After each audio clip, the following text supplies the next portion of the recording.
Նախագահ Ռոհանիի Երևանյան այցի օրերին ստորագրված Մեղրի Նորդուս սահմանային դարպասի համատեղ օգտագործման մասին փաստաթուղթը կարճ ժամանակ անց հաստատված է Իրանի խորհրդարանում։ Այն ավելացավ ավելի վաղ կնքված հայ-իրանական պայմանագրերին, որոնք միջուկային համաձայնագրից հետո անցել են գործնական փուլ։ Իրանագետը համոզված է, սա նշանակում է կյանքի են կոչվում կարևոր տնտեսական պայմանավորվածություններ։ Դա վերաբերում է ինչպես երկկողմ առևտրաշրջանառության ծավալների մեծացմանը եւ տնտեսական ոլորտում տարբեր ծրագրերի իրականացմանը եւ վերաբերում է տարանցիկ բեռնափոխադրումներ իրականացնելու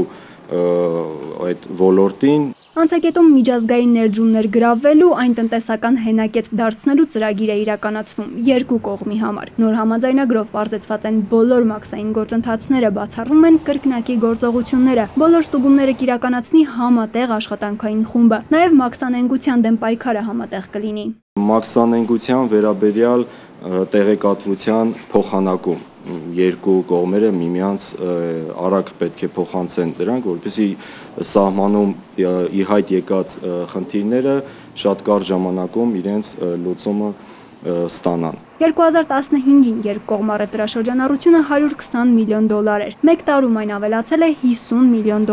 Թեհրանը եւ Երևանն ակնհայտ դժգոհ են այս ցուցանիշներից, դրանք պետք է ավելացնել եւ ուշագրավ երկու գործոն կա։ Իրանի նոր կառավարությունը միջազգային տարանցիկ տնտեսական միջանցքների 10 ուղղություն է մշակել։ Հայաստանն ընդգրկված է Պարսից ծոց Սև ծով միջանցքում ամենատարբեր ծրագրերով։ Սրանից բացի Հայաստանն Իրանում վստահելի ու ապահով գործընկերոջ համբավ ունի, նույնիսկ պաշտոնապես բեռնափոխադրողներին հորդորվել է դեպի Եվրոպա փոխադրումներն իրականացնել Հայաստանի տարածքով, Թուրքիայի փոխարեն։ Թուրքիայի տարածքում իրանական բեռնատարների վրա պարբերաբար